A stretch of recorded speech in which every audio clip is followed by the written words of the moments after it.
Early and effective intervention is a national multi-agency process to support children and young people aged 12 to 17 who have come into conflict with the law and been charged with an offence, or been referred by Police Scotland for displaying risky and concerning behaviour for under 12-year-olds.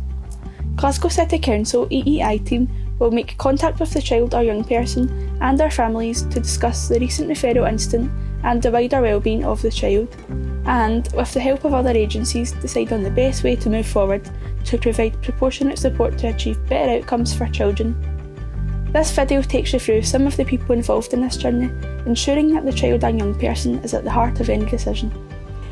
My name's Lorraine Gardner. I'm an intervention worker for the Early and Effective Intervention team. So my role's definitely about support. It's about having conversations with the individual to look at how and why they've got to the position that they're in, and looking at how they can change the path that they're on to make better choices. And we do that through engaging with them, their families, the school, linking them with appropriate resources. So if they've got issues with drug abuse, if they've got anger issues, if they've got anxiety issues, whatever the issues may be for them as an individual, we will look to support them by linking them with further agencies that can give them long-term support to help them on their journey.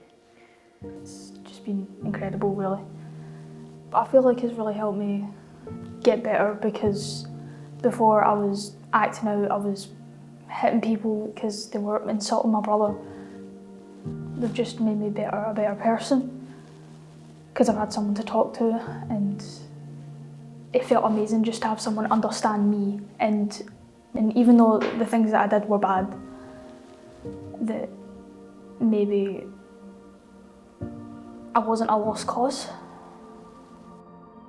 Hi, I'm Pauline. I'm the EEI, Early and Effective Intervention Coordinator for the South of Glasgow. My role as coordinator is purely to support young people. It's all about listening to them and letting them be part of the outcome, listening to the parents. We love young people to be part of that decision that I'm going to make at the end of the process.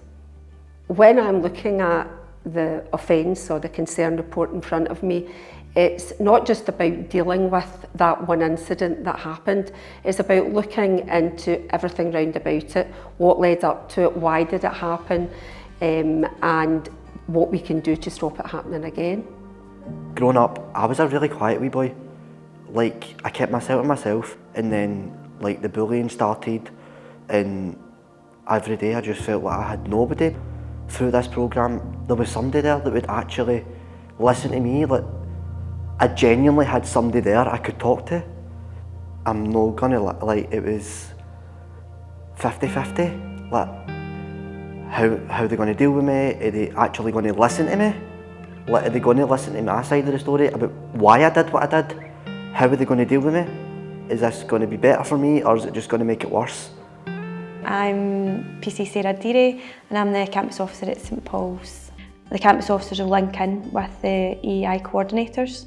We'll discuss the young person or the pupil, whoever's been involved in the crime. We take into consideration their own circumstances, the circumstances surrounding the crime, and their family and their background and anything else that might have happened. And we put all that together, and where the police links in with the EEI, we'll make a decision and we'll work together in speaking with the young person and the families and what that resolution is. I'm Jamie Callaghan. I'm the service manager for Early and Effective Intervention. It gives young people the chance to reflect on whatever the incident was in itself, but also it's important because it gives us to look at their well-being and how they are and how their family is and how their lifestyle is in school, and if there's anything we can do to support that and make it better, then we will. But sometimes it's okay.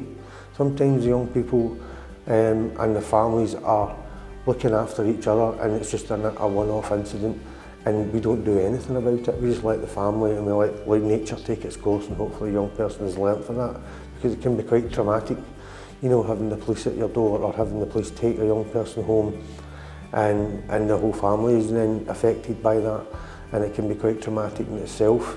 So, you know, there's times where, you know, there's a lot of good parenting happening in Glasgow as well. So, you know, we can see that then the parents and the family are dealing with that situation, and there's no need for anybody else to step in, you know. It's been so beneficial to me. Before, I was going out every weekend drinking and doing drugs just because I didn't know how to cope with somebody in my family passing away. And I felt like I was isolated, I felt like I was alone, but now I know I've got people to talk to, such as grief counsellors. I feel like now I can be more open and know there's different ways to tackle grief. At first I was anxious because I thought nobody would understand me, and I felt like my own isolated person. I just wasn't what society wanted me to be, but I was also relieved that I got caught because I knew it would help me. Which helped me know I'm not alone, and you can always ask for help, and yeah, you're never alone. We don't want to, the minute you do something wrong, go down the route of criminalising the person, maybe not learning from it and just continuing on in that behaviour. If we can take it as a learning experience and improve on the circumstances that's led them to commit a crime and give them the opportunities to make better choices going forward. I felt like I was getting in trouble, like, by an authority figure, and that I was being blamed, and this was it for my future, and this was what I was going to be labelled as forever. But the more I read into it, I realised that these people want to help me and that they're not trying to get me into trouble. It's been really helpful. I don't need to get in with the wrong crowd at school. I mean, I was new to a whole new area. I didn't have any friends, I didn't know anybody, and I fell in with the wrong people.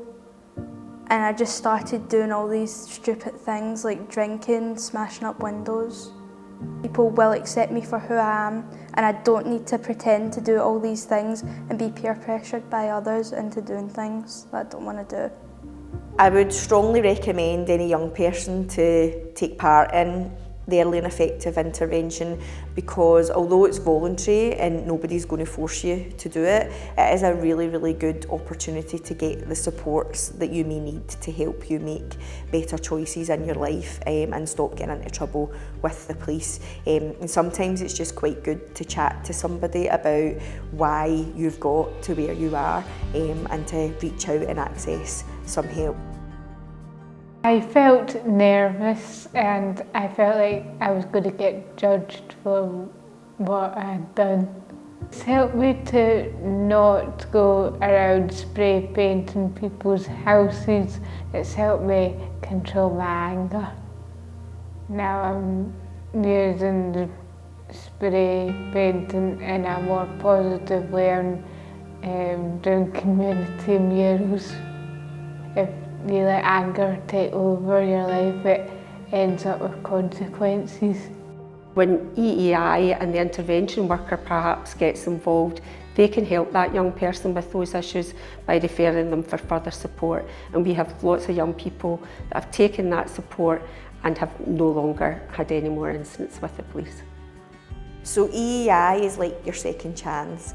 It's an opportunity to learn from behaviour and to make more positive choices to stop going down that path of committing more and more offending.